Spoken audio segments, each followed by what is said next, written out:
What is up? Welcome to another edition of SacTown Movie Buffs. Once again, I'm Kier, and this is Jason. And today we are back reviewing a fairly new streaming film called The Mitchells versus the Machines, which is now streaming on Netflix. Was it? Yeah. Yep. Okay. I forgot. I hadn't seen it in it was almost a week ago that I watched it, so I almost forgot. But yeah, streaming on Netflix. It's an animated feature, and well, yeah. So without further ado, we just get right into it. I'm going to have you take this one away, Jason. So can you please talk about The Mitchells versus the Machines? Sure. I mean, yeah, it's like you said, it's a new animated film on Netflix. It is about a family. Actually, it's one of those movies you could say the general plot is in the title, really. The Mitchells versus the Machines. It's about a family called the Mitchells who consists of the end. Yeah. There you go. Yeah. So it's a very relatable family, father and mother and two kids, and kind of the protagonist of the movie is the daughter, the family's daughter, who is kind of having clashing with her father, growing up, coming of age issues, and wanting to leave home to go to school, like a long way away. So she can't wait to get out, basically, away from her family and hopefully not see them again for a very long time. But the dad, who she's having the most trouble with, decides as kind of a last-ditch effort to bridge the divide between them, because they used to be real close, but now they're kind of at odds, is to make the trip to college a road trip instead of a plane ticket, so that they can kind of bond over the course of the road trip. During the course of the road trip, meanwhile, we are introduced to another character who's kind of like, a Steve Jobs style tech inventor, Zuckerberg style, Steve Jobs style, that kind of guy, who has introduced this new software for these kind of like life-size robot extensions of like your iPhone that you can like order around to do whatever you want, like, clean your apartment or whatever. And those get, I'm not going to say how, but those get kind of, I don't know, commandeered, I guess you could say, by, I don't want to spoil it, but basically, eventually what it turns out to is that all these machines, these life-size robots, are taken over by a force that wants to basically round up all the humans and send them off into space. So this is all happening during the course of their road trip, and so of course it comes down to the Mitchells being the ones who are in a position to be the only ones really to fight back against the machines. Is it in a nutshell? So I really enjoyed this movie. I kind of had a feeling I would, because when I read the synopsis, it sounded like an animated I don't know, like an apocalypse movie almost. And I had a feeling like, because it is a family film, it wasn't going to have like everyone on Earth like get killed or anything like that. But it is a pretty good, it is still a pretty good apocalyptic film. And it really reminded me a lot of kind of an updated family-friendly version of Maximum Overdrive, which is one of my favorites from when I was a kid, about the day all the machines came to life and started attacking people, basically. In fact, there's a scene in here. There's a really great scene in a mall. I don't want to say too much about what happens there, but the scene in the mall is like the centerpiece of the movie for me. And there is a vending machine that starts shooting cans of soda at people, which I want to believe is a Maximum Overdrive reference in my heart, because the best part of Maximum Overdrive, as pretty much anybody would say, is the scene on the Little League field with the vending machine shooting cans at people. So I'm going to believe that's a Maximum Overdrive reference, and no one's going to convince me otherwise. But anyway, it's a really fun movie. The characters are really relatable. It's very moving. It's very funny. The animation is fantastic. I would have loved to have seen this like on IMAX or something like that. But yeah, I mean, it's a really fun movie about, machines taking over the world and almost doing it. So I really enjoyed it a lot. It's definitely, I haven't seen too many notable movies this year so far, but it's definitely one of my favorites of this year so far. How about you, Kier? Cool. Yeah, I liked it. I don't think I loved it quite as much as you did. I thought it was a decent, like I said, fun family film, if you will. Not a whole lot to necessarily fault about it, but I didn't find anything super amazing about it either. It's definitely kind of a middle of the road animation film for me. It's not up there with like the Wallies or the Ups and that sort of stuff, but it's a good, enjoyable film. It's serviceable. It felt maybe just a little bit longer than I expected it to be. I think that's maybe the only minor gripe that I had. I don't know what the running time on it was, but it felt a little long for me and at some point. But overall, like I said, it's a pretty basic film.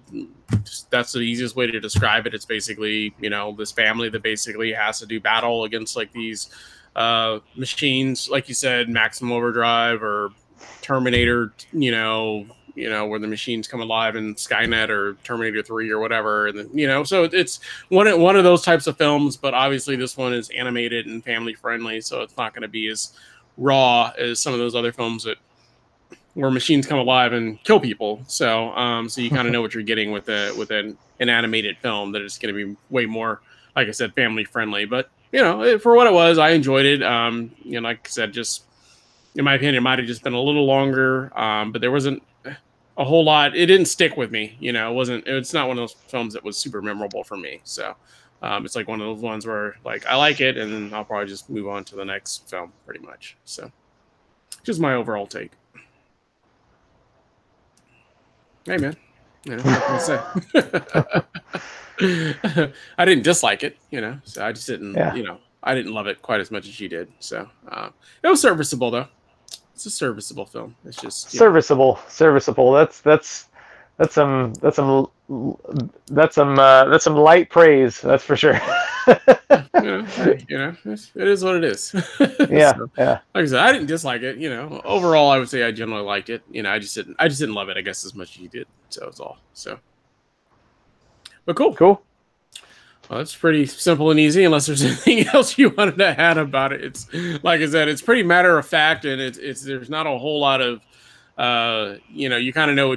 That's the synopsis. Is like you said, the protagonist is the little girl or the girl that's going away to college, and she's riding with her family, and then these machines come to life, and they're trying to like round her up. You know what I mean? There are some funny parts in it, and there is some humor in it, but overall, like I said, it was just kind of forgettable at the end of the day for me. So yeah, I can't really agree. I thought it was pretty special. Like I haven't seen an animated movie with quite that sort of tone to it, and it does have some really innovative visuals. I thought some good story arcs. I did think it was definitely. What do you mean by tone?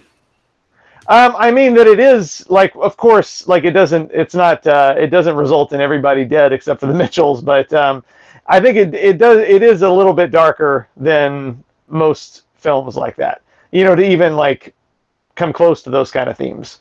So I think I would have responded to that a lot when I was younger. I probably would have liked this a lot more than other ones, but I do think it's also got a lot of really innovative visuals.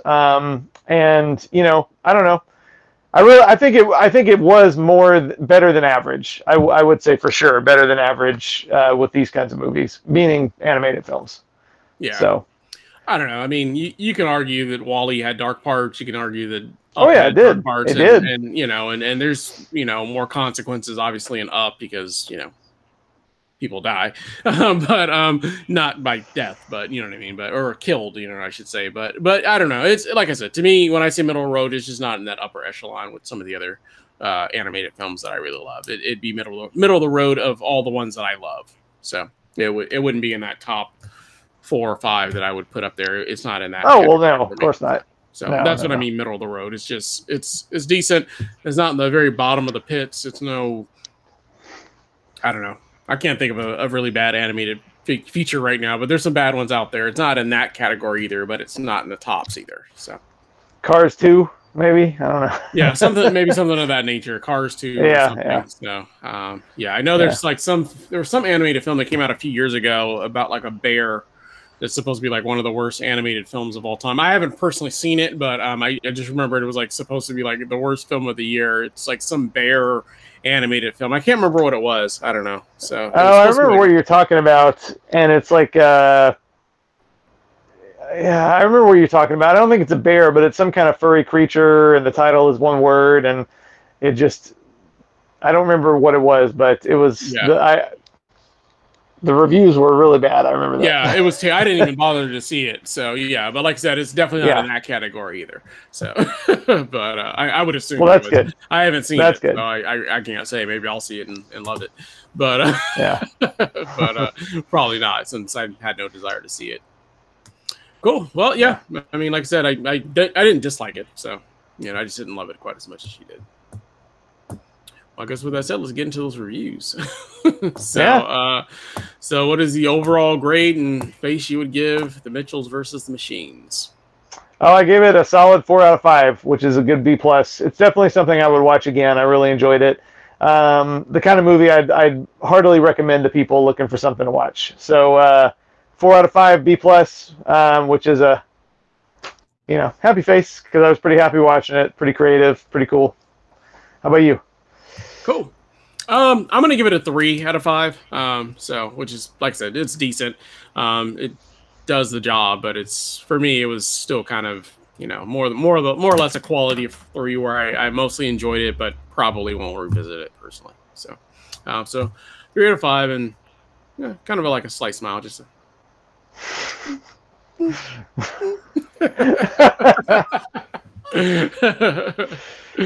But in any event, well, let us know down in the comments. Have you seen The Mitchells versus the Machine? Was it amazing? Was it really good? Was it what category would you put it in? Did you enjoy it? Did you not enjoy it? Was it complete hot garbage? I don't know. Let us know down in the comments, obviously. And then, of course, if you like the channel, we always ask that you like, subscribe, make sure you hit that bell notification so you don't miss any of our updates. And we'll be back again soon with another show for you guys. We thank you for watching and hope you have a great day. Bye.